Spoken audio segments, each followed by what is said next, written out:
keep running, but your legs are standing still. It's like you're stuck in a nightmare, but you keep doing it for the thrill. Well, this is reality, you only live it once, so wake up from your dream. But just for tonight, let the lines get blurred, let your thoughts be free, let your thoughts be free.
I'm stuck inside of these walls within. I don't recognize who I've turned into. I'm losing hope and getting myself back. Everything around me is starting to turn black. Don't tell me you're hurt again. Tell me how wrong I am. Tell me how it's all my fault. Yeah, I've met my match again, starting from scratch again. Where's the pleasure in all this pain? Don't you lie to me. Say it's all okay when it feels like I'm drowning. I hate to say goodbye, but it's time to go. All I need is someone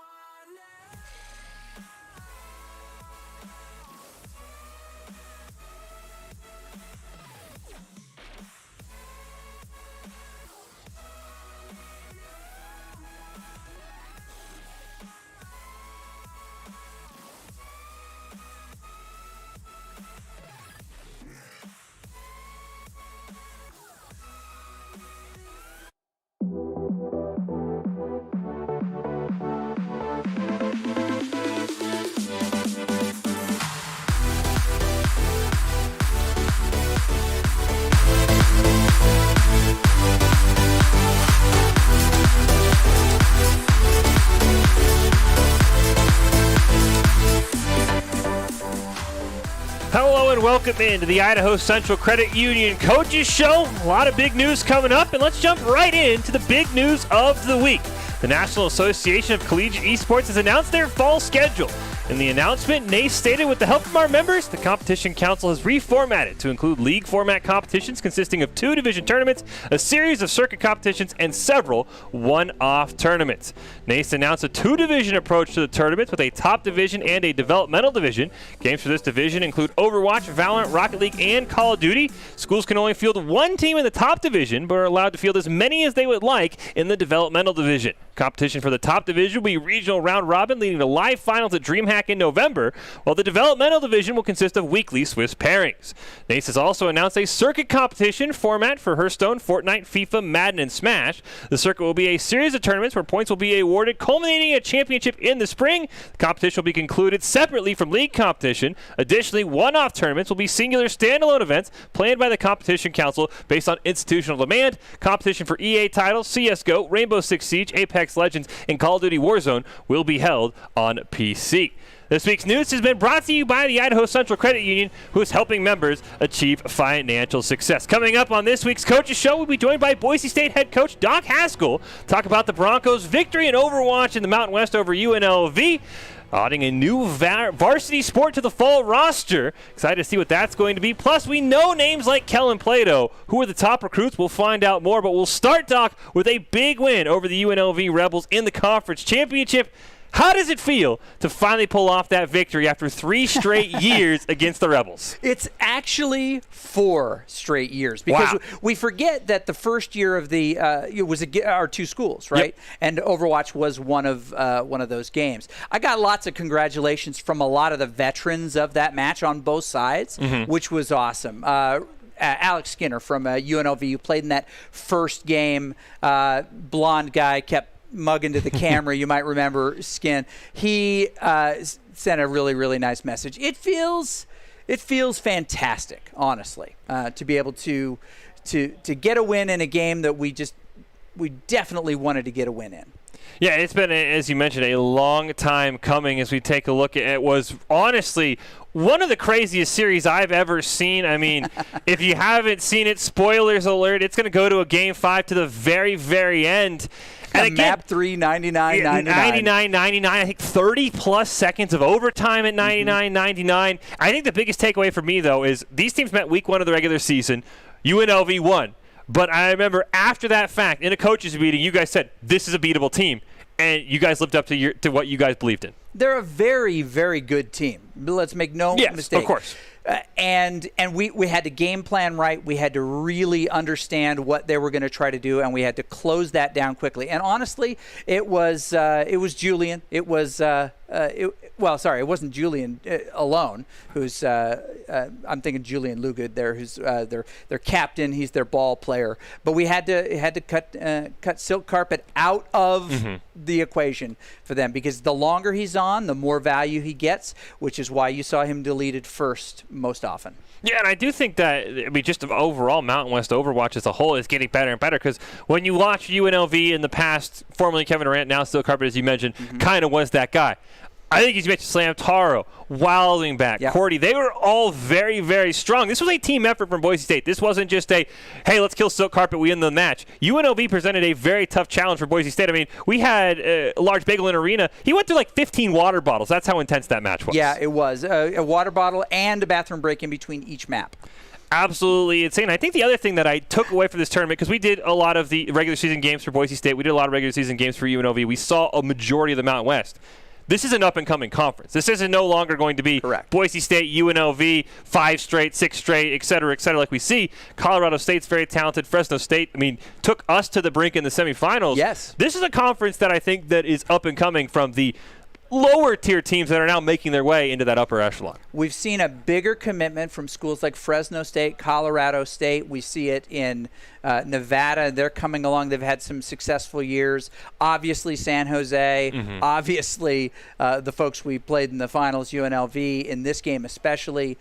It is getting stronger throughout, and there's a wonderful push from the conference to support esports, and it's becoming official on more and more campuses. So yeah, they're going to try to out-recruit us, and a lot of these California schools have amazing access to some of the top players in each of these games. So it's going to be tricky for us to try to get some kind of lead in our own conference. There's always somebody who can beat us. Yeah, I mean, I think even some of the teams like Wyoming gave UNLV a run for their money a couple times. Hawaii is working with the Overwatch League. I think the playoffs being hosted at that university, that's going to do major things as well. So I think this is a Mountain West Conference that is really up and coming. I can't wait to see what the future is. And also, not to mention, I mean, I'm sure we're going to have a whole nother conversation when you get more and more details. conversation. Nobody knows what the future looks like because there's going to be a 2 next to that OW probably in the fall. That is, we'll see. I am predicting it's going to be a year before we really have collegiate competitions in Overwatch 2. Traditional Overwatch is not going to go away. And just like other games, where in League of Legends, sometimes you have ARAM tournaments or unique format, it's still going to be the same core of players. People are freaking out. Oh no, off tanks, they're abused. They're not abused. They're just talking about a new game format. But our approach is always going to be the same. Identify the best players, scout the teams we're going to play, good game plans, lots of good preparation. The game changing is not going to change our process. Yeah, I mean, you might be able to field like 15 competitive teams if you can go down to 5v5 with the number of talented players you have. Yep. But speaking of big changes, big announcement this week is that Valorant is going to be added to the fall varsity roster for Boise State. What does that exactly mean going forward? So Valorant is going to be part of our broadcast now. What we're finding is that we have a really talented group of players in this space. You hear some of the audio in there too.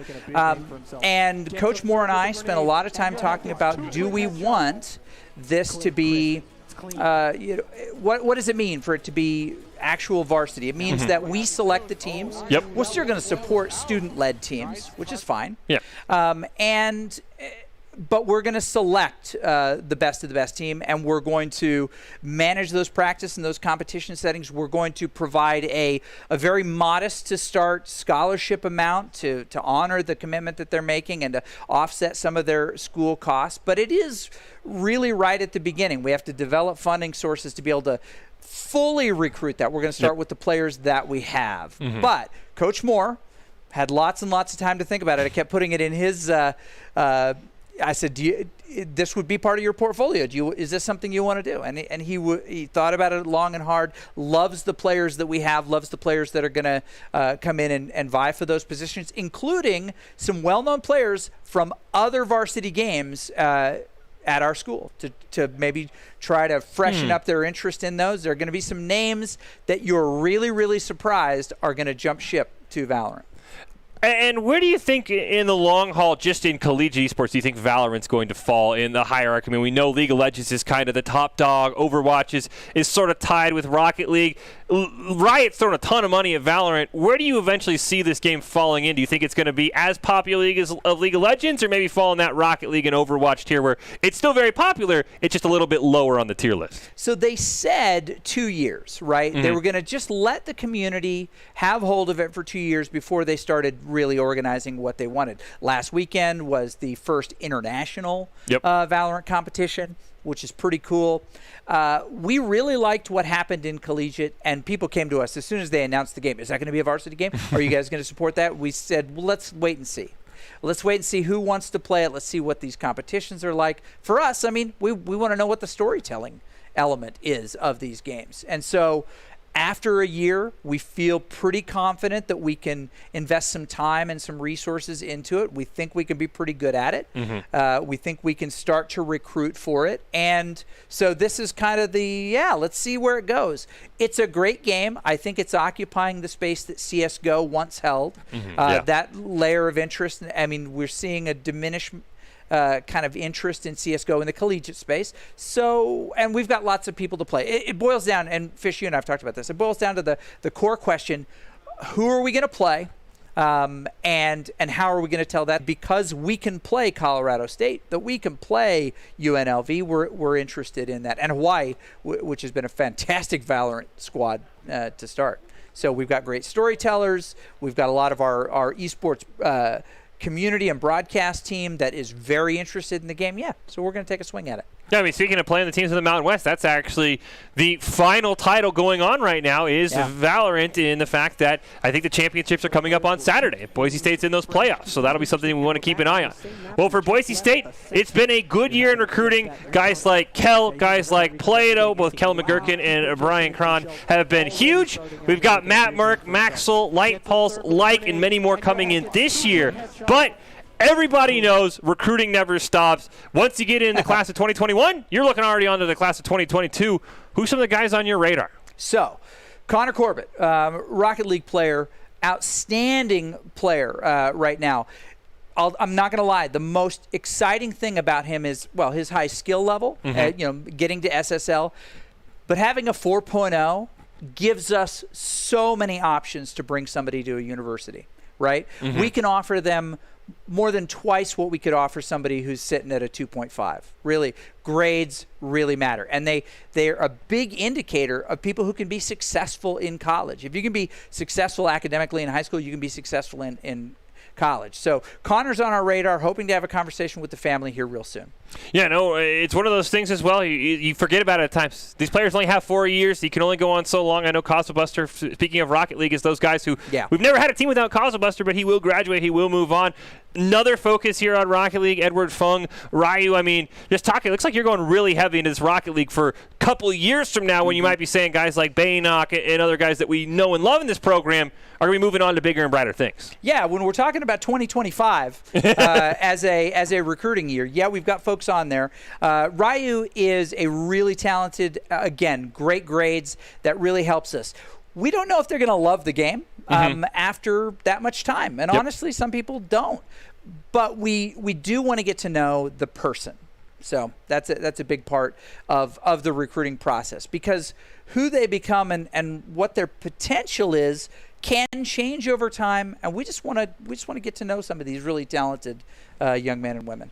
Yeah, and then, of course, finally, I mean, we talked about Overwatch. I mean, this is a talented roster that is incredibly young, but you can never have too much depth. I mean, Kira Greer, N1 for Overwatch. I mean, that's the one thing as well. We talked about it as well for games like Overwatch. The meta is always changing. This has to be really hard. Let's say someone's an off-tank main.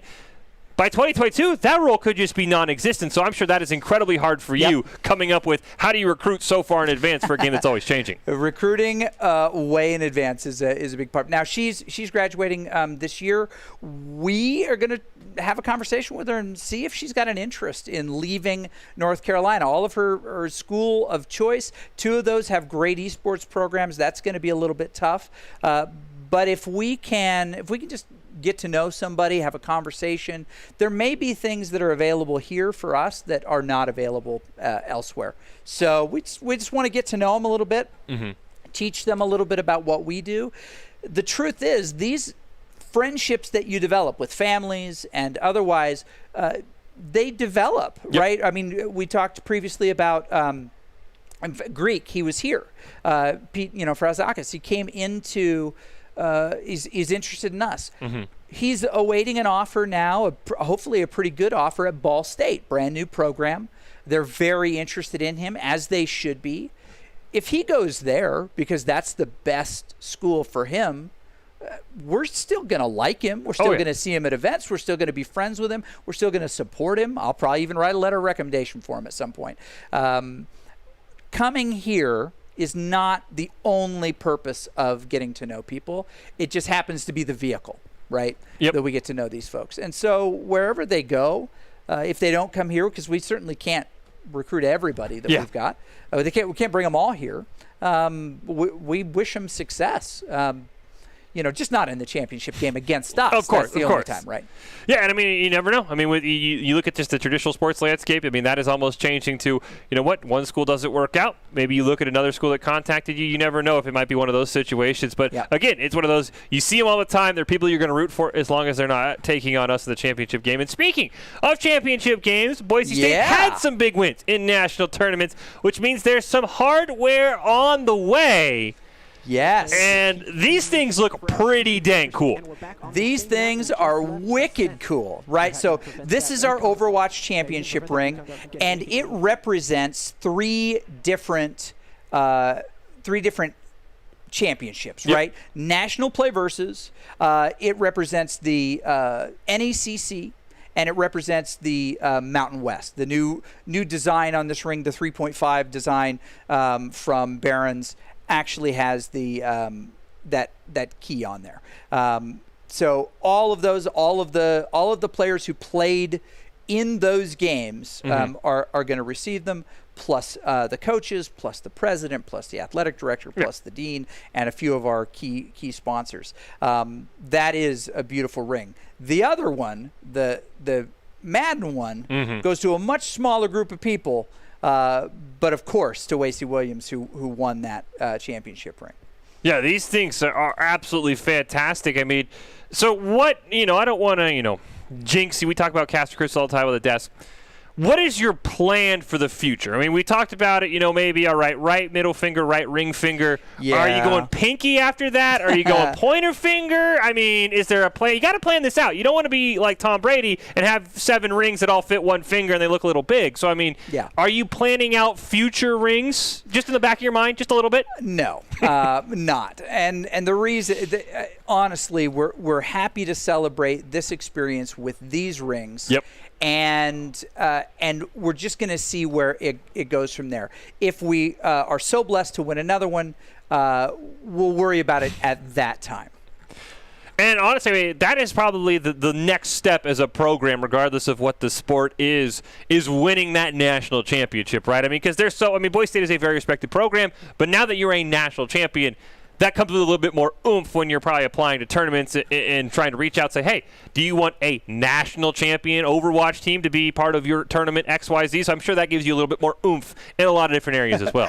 Well, my friend and colleague, Mark Deppy at UCI, and friend and colleague, Dan Clerkey at Maryville, each wear championship rings that they've gotten to recruiting events, right? Yep. So that's the why to have them and to celebrate, right? Of course. So I know how I'm going to utilize them. But you're right. It does take some pressure off because you don't feel like you don't belong anymore, right? That is removed, and I think that's huge for the program. But these other schools are not going to stop being competitive. No. They're not going to stop recruiting against us.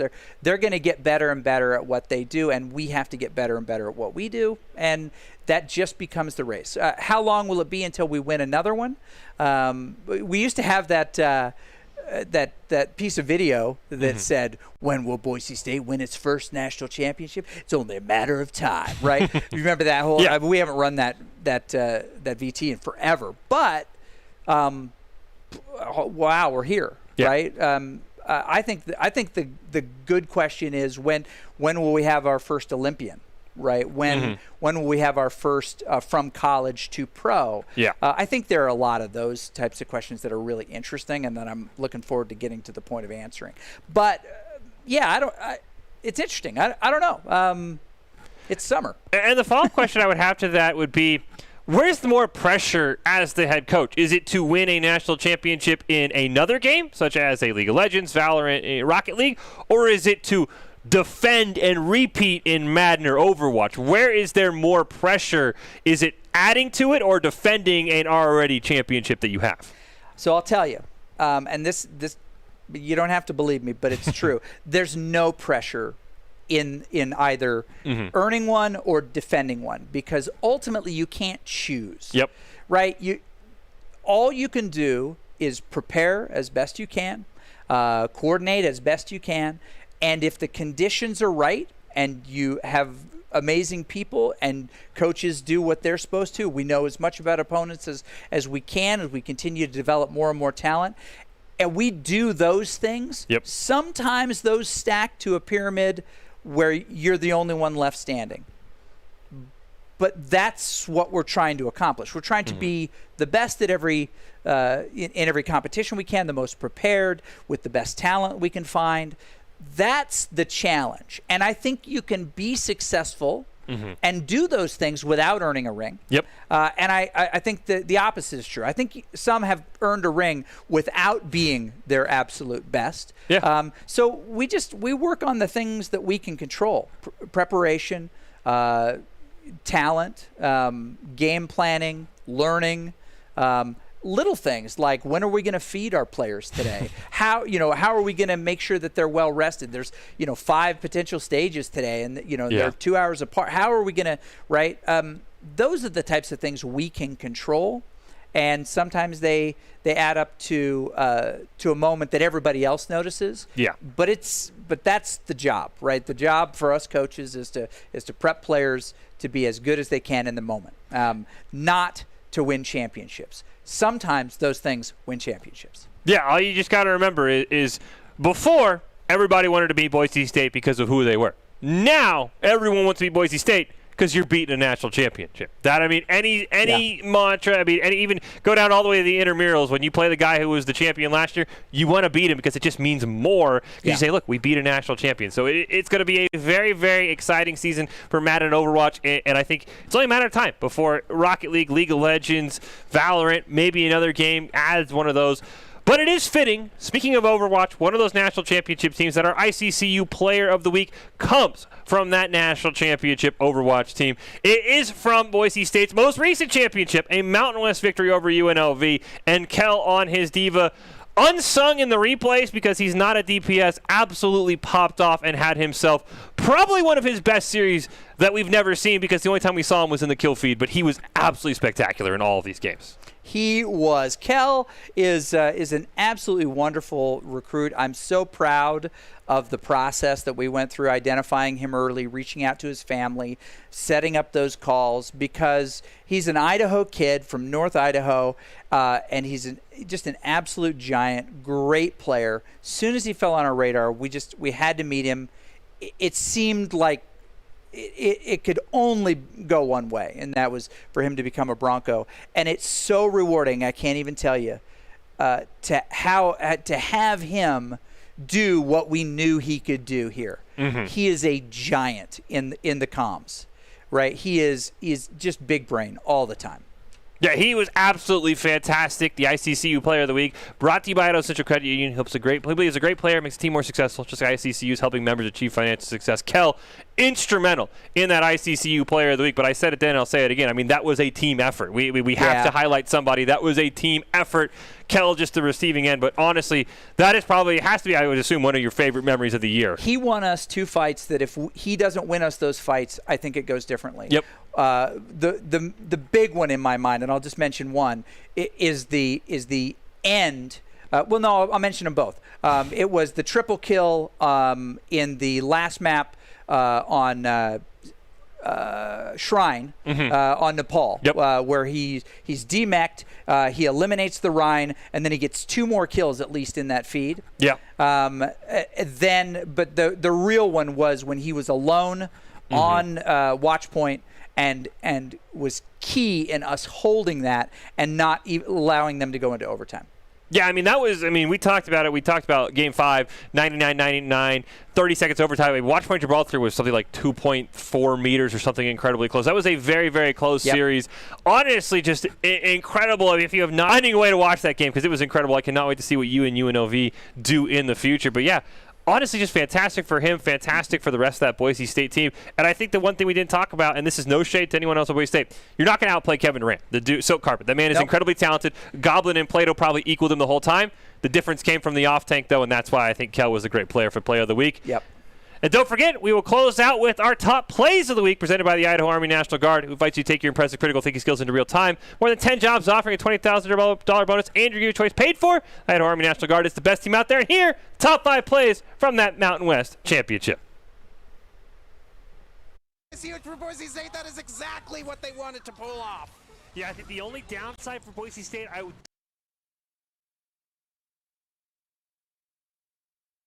hold for the Broncos. Yeah, it looks like UNLV is retreating. That is the one downside of the Widowmaker, not going to be able to really stand on top of the point. So Carpet wasn't able to help out. And Boise State, if they can get a couple more ults online, they like their chances. Now Silk's going to swap over to that Tracer, and Lucky he had no idea Goblin was there. What a huge pick from that Tracer. To find it, but is going to try to focus down Lucky here. Can he get it? Large bait taken out by the Dynamite. They do get the pick onto Lucky, so that is crucially going to be the res now available to UNLV, followed by Wild Wayne, and UNLV is finding himself pelted down from above by Plato, who's coming through in huge flying colors for Boise State. They managed to get to the second checkpoint. And he's going to pin Boise State right in the small building. Huge shatter used by him, but he is taken out by Goblin. And the pulse bomb onto Wild Wing. And now onto Silk. That is a great pick. Now both DPSs are out of the picture for UNLV. Boise State pushing back onto the point and takes it, allowing UNLV to get only 35%.